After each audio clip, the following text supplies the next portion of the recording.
Welcome to the Mindfulness Meditation Podcast. I'm your host, Dawn Eshelman. Every Wednesday at the Rubin Museum of Art in Chelsea, we present a meditation session led by a prominent meditation teacher from the New York area. This podcast is a recording of our weekly practice. If you would like to join us in person, please visit our website at rubinmuseum.org/meditation. We are proud to be partnering with Sharon Salzberg and teachers from the New York Insight Meditation Center. The series is supported in part by the Hemera Foundation. In the description for each episode, you will find information about the theme for that week's session, including an image of a related artwork chosen from the Rubin Museum's permanent collection. And now, please enjoy your practice. Boo! We're getting in the Halloween spirit here. As you can tell by this fierce, wrathful deity, this is Sri Devi, and she happens to be a queen that repels armies. She is here with us today because we are closing out our month of talking about light and dark and recognizing that there's light and dark in all of us and in all experiences. And we're doing that kind of with a nod to the season that we are in right now, the days getting shorter, the nights getting longer, as well as Diwali and the Festival of Lights in India and other countries in the region. And we're taking this opportunity also to highlight the power of these wrathful, fierce figures in Tibetan Buddhist art, which is at the heart of our collection here at the Rubin. And so Sri Devi here is actually a wrathful emanation of Saraswati. So many of these deities have both a peaceful emanation and a wrathful emanation. And they are considered to both be equally important and useful. And in fact, this enlightened protectress is just that. And often these wrathful deities are known as wrathful protectors. So their purpose is very important. And she's here riding a mule through a sea of blood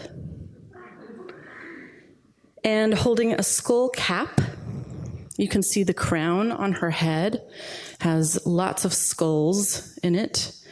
And this is a purposefully frightful image. It is sometimes meant to startle the viewer into getting clear with what they're doing and how they're doing it, to remind the viewer of awareness. But they also represent, and Sri Devi in particular, represents this kind of transmutation of negative emotions, negativity, into something that is purposeful. So not dismissing the negative or trying to get it to go away, but really channeling it and having it serve a useful and appropriate purpose in our lives, in our spiritual development. So we'll talk a little bit more about the season and maybe even Halloween with Tracy Cochran, our teacher today. And Tracy is a writer and the editorial director of Parabola. This is Parabola magazine right here. And it is a gorgeous quarterly magazine that we also do carry in our shop, but you can find it online at parabola.org. Tracy has been a student of meditation and other spiritual practices for decades, and in addition to teaching here at the Rubin, she teaches at New York Insight and every Sunday at Tarrytown Insight in Tarrytown, New York. And it's a pleasure to have her back. Please welcome her. Tracy Cochran.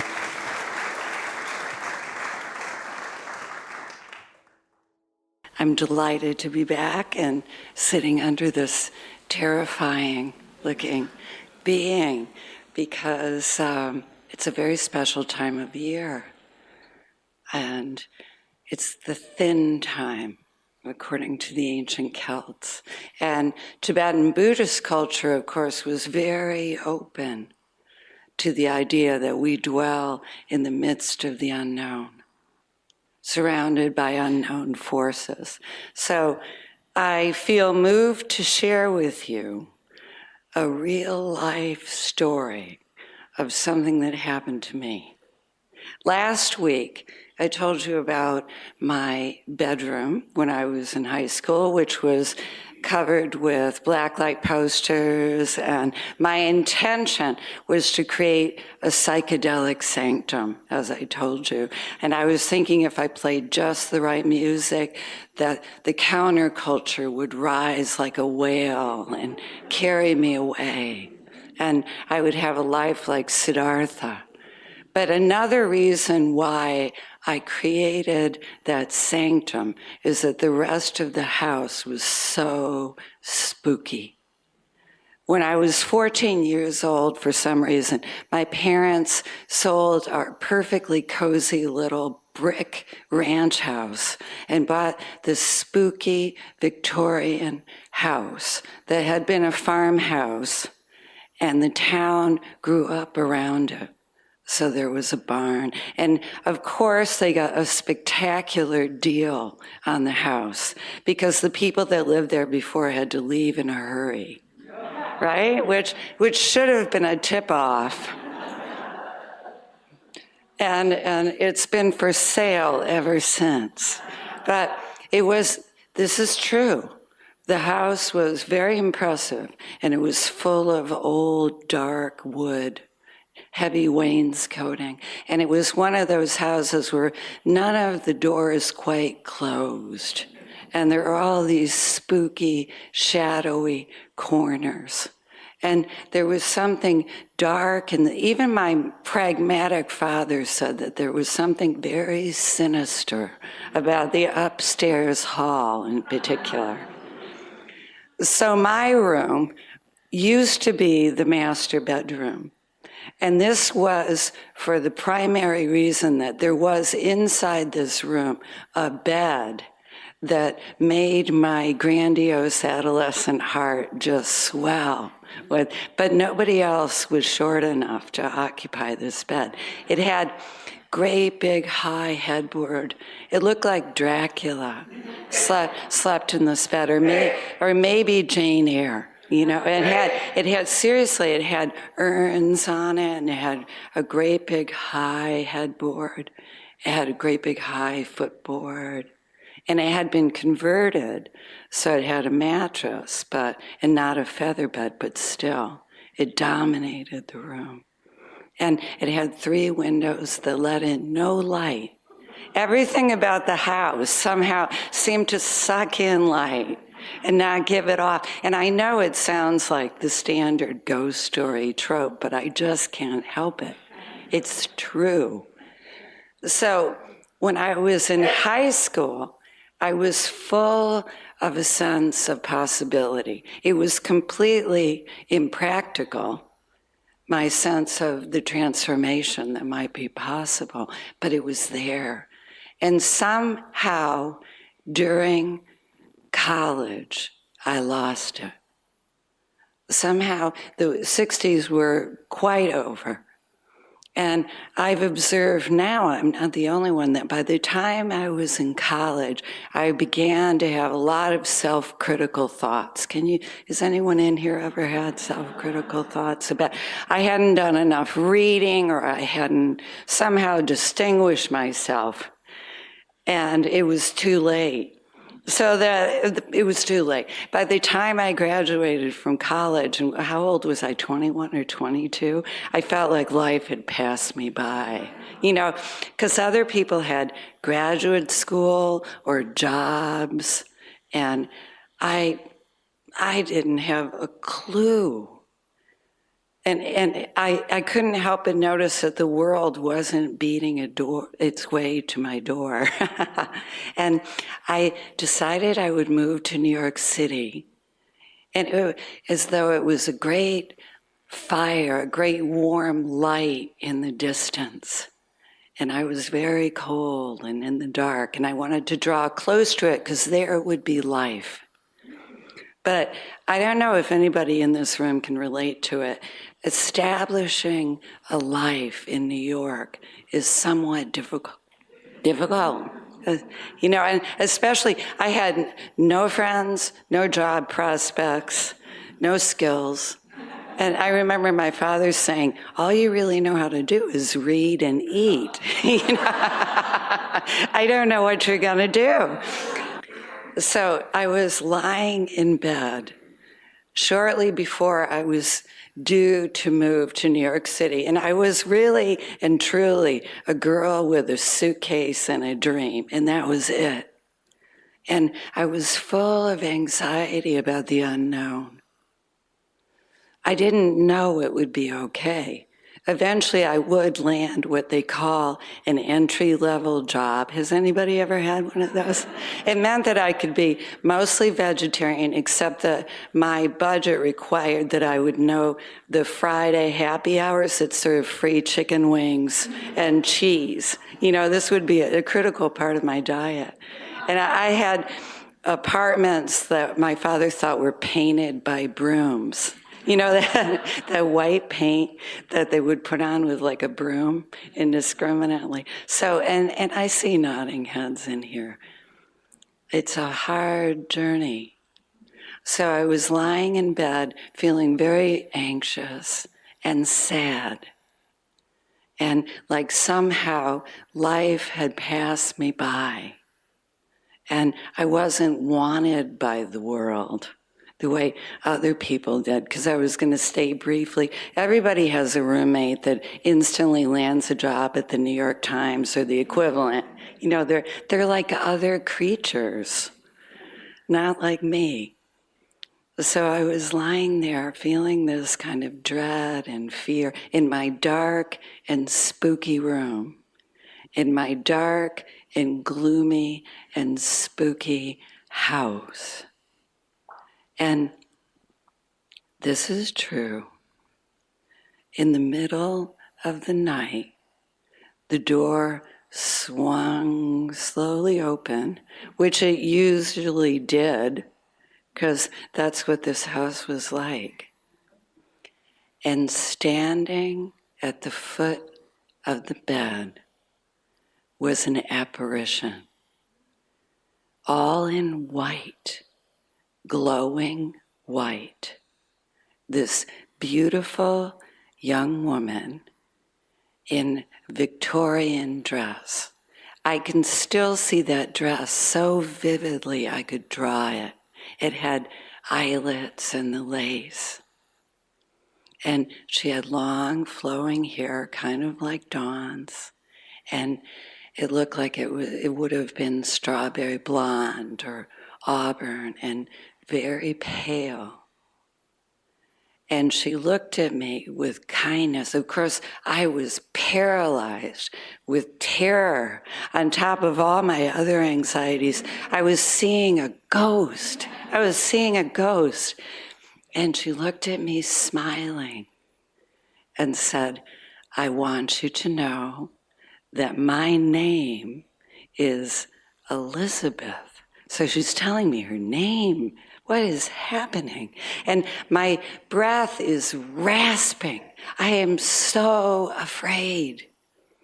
And she said, I've just come here to tell you that I am close by. I thought that was a curious thing to say. I am close by, and you can reach me if you need me. And I've come here to tell you, if you don't want your body, there are others who do. I swear to God, in that moment, every single cell in my emo college body wanted my body. It was like, I want this life. I want this life. I want to be here. And she was like, just smiling, disappeared. If you ever need me, you can reach me. And I'm thinking, no way, no, I'm gonna, if I get out of this and I can breathe, my legs are paralyzed, I'm gonna be the most practical woman ever. So I'm lying there like panting with terror until my legs will finally move. And I race into my mother's room. My father was away. And I'm like, Mom, I know you probably think I'm tripping, but honestly, I didn't have such a great reputation at that point after the day glow years. But I am not tripping and I am not crazy. I've just seen a ghost. And she said, I know you're not crazy, honey, because, I've been alone in the house and I've seen a column of white. She didn't see a being who introduced herself and said her name, but she said, and I got up to explore, and I got very sad and very cold as I approached. And my father said that they'd been away and they came in and they smelled this old-fashioned violet cologne around the fireplace. So these tales of trunks being dragged back and forth in the attic, all this stuff started to be revealed to me. But my intention was to be alive. So off I went to New York City, and it was a long, hard road. And I'm reminded that D.T. Suzuki once said that to have a safe and comfortable journey, you don't always get the spiritual import. Or else we think we have to go to India or something. But to come to New York, they're somewhat less friendly to strangers than India. It forces you to really think about what really matters. What's the meaning of my life? So I very slowly, for years, I couldn't tell the story. I was so frightened. And I was so afraid that somehow I would draw her back. But very slowly, I began to see that this very seemingly terrifying being was a guardian, a helper, someone. And I'm here to say that it could make of it what you will. Was this a dream? Was this a real ghost? In a certain way, it doesn't matter. It doesn't matter. Because if it gets you those moments to inhabit this life, there are times when we feel like we're lost in the dark and things seem very bleak. Nationally, the world, our individual lives. And I was telling some friends at lunch last week who encouraged me to repeat this. When Gandhi was approached once and someone said, how do you think you're ever going to defeat the British Empire? It's impossible. They have this mighty army, they have incredible wealth. He said, I'm going to count on and collect millions of acts of compassion and kindness and cooperation. In other words, he was going to set out to remind the Indian people who they really were. That in the dark night of your despair, when you think of yourself as having almost nothing or almost nothing to offer, you can sit down and breathe in a room like this and remember you're so much more than you fear you are. You're capable of kindness and cooperation and responsiveness. But I have to add one strange little postscript. I went on determined to live in my life in New York, putting Elizabeth in that spooky house behind me forever. But I was always drawn to be closer to life. It wasn't any particular formula for me that was the meaning of life, but to draw closer. So at some point, I attained a job in a skyscraper in a movie company, and I gave it up to be a writer. And as always, I started at the bottom. And I was writing these stories for New York Magazine about curious events little tiny columns.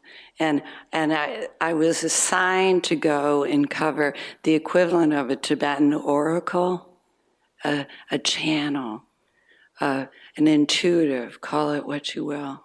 And I thought it was my job, I was playing a role, to be kind of snarky. I was I'm not saying anything about New York Magazine, but I was asking questions of the medium, the oracle, while they were in a trance state. And answered. And I was looking to expose the channel, like it was just an act. So he comes out of his trance and he fixes me with a slow look and said, "Who is Elizabeth?" Because everywhere around you, I see and feel Elizabeth. I felt quiet at that. But today I'm here to tell you that on behalf of Elizabeth and I, there's an abundant possibility for all of us to remember in this beautiful place and in our lives that we are always surrounded by the unknown and by mystery. And the gift of this practice in beautiful places like the Rubin Museum and these gorgeous works of art, we're slowly invited to see that in the unknown, there's also enormous benevolence, guidance, help. And that, as Suzuki said, our lives really are. It's a travel from unknown to unknown. But I invite you to consider that when we sit down like this, which we're about to do, and open, that there are great forces of love and compassion here to help us and support us. So with that, we'll take our seats, letting our spines be straight and our feet be rooted to the earth. And just take a moment to notice how it feels to land here in this body.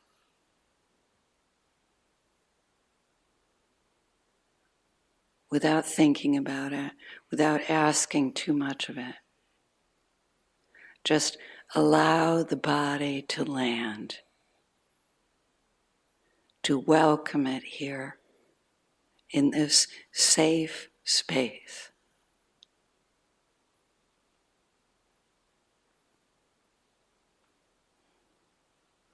Noticing how the attention begins to relax the body, how it responds to attention by opening. And as this softening begins to happen, allowing the attention to come to rest on the breathing, without seeking to change it in any way, just notice the in-breath and the out-breath.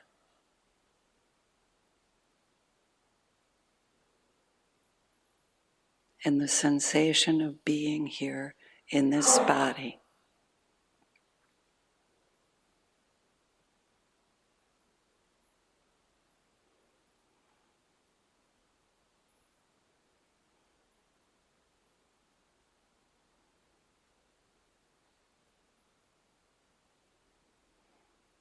We notice the sensation of the air on the skin. We hear sounds, thoughts arise, and we allow everything to be exactly as it is. And when we notice we're beginning to be taken away, we gently bring the attention home again to the body. and to this moment.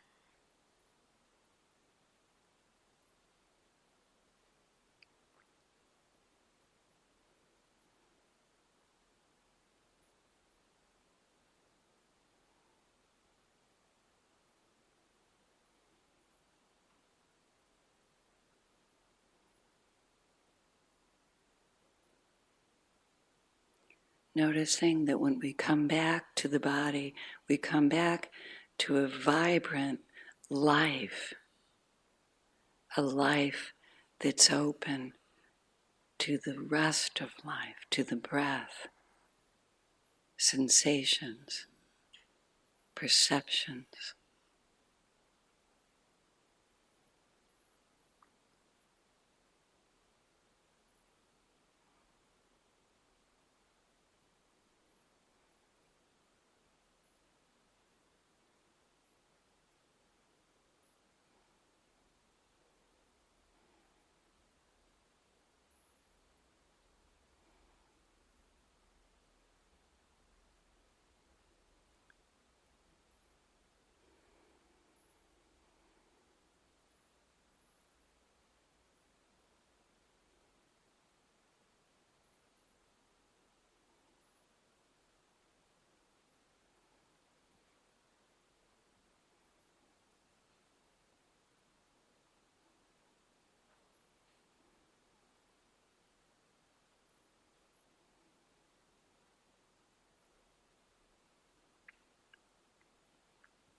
When we get taken away, we notice this with no judgment, no comment, even about our comments, and gently come home again to the body, breathing.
Noticing as we make this movement of return, of remembering.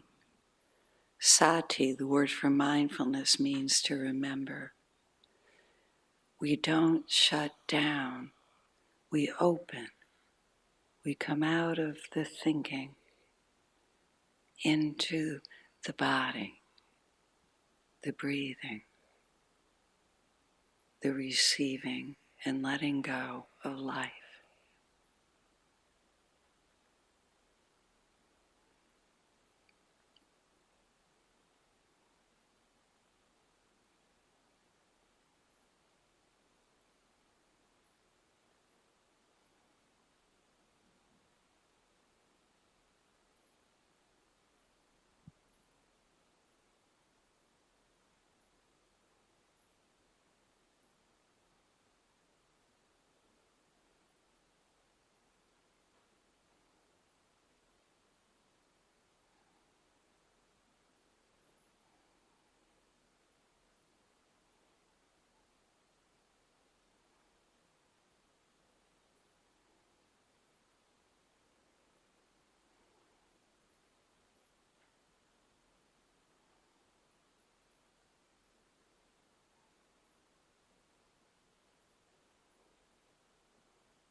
as we make this movement of return and allowing,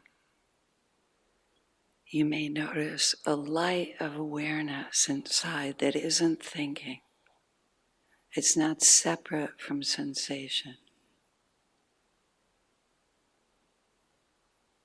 It sees without judgment.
When we drift off, we notice this with no judgment and gently come back to the breath, the body, and an awareness that isn't thinking.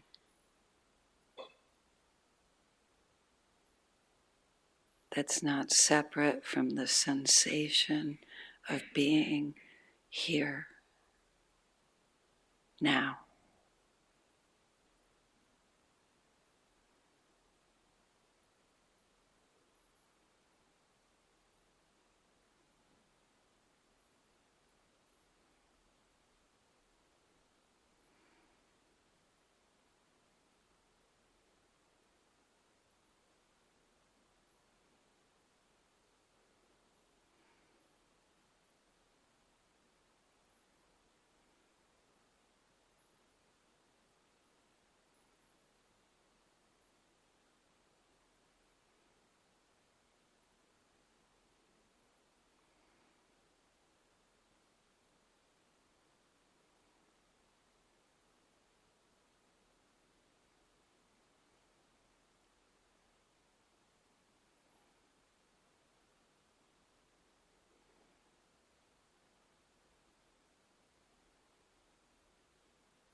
When we find ourselves sleeping or dreaming or thinking, we notice and come home, finding welcome, acceptance, a light of awareness that isn't judging.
noticing how it feels to come home and be completely acceptable with no judgments, exactly as we are.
Recognizing as we come to close that there's awareness in the room that's like a light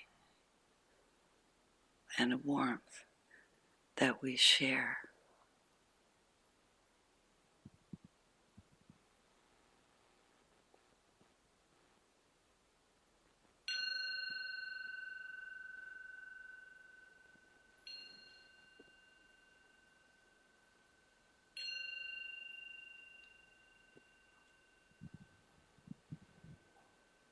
We put our hands together in our heart space.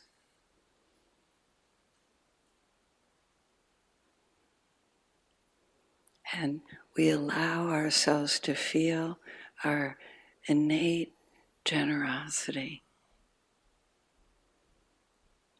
our responsiveness to life, and we give away the fruits of our efforts here to the benefit, the welfare, and the happiness of all beings everywhere, with no exceptions, including ourselves. May all beings everywhere, in every realm, in every land, find allies and mentors and protectors and friends and refuge.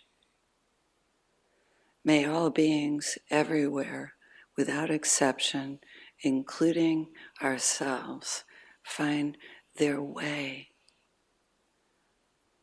to a home, to a meaning, to a sense of what matters. May all beings everywhere be at ease in their body and in their mind, and be happy and be free. Thank you.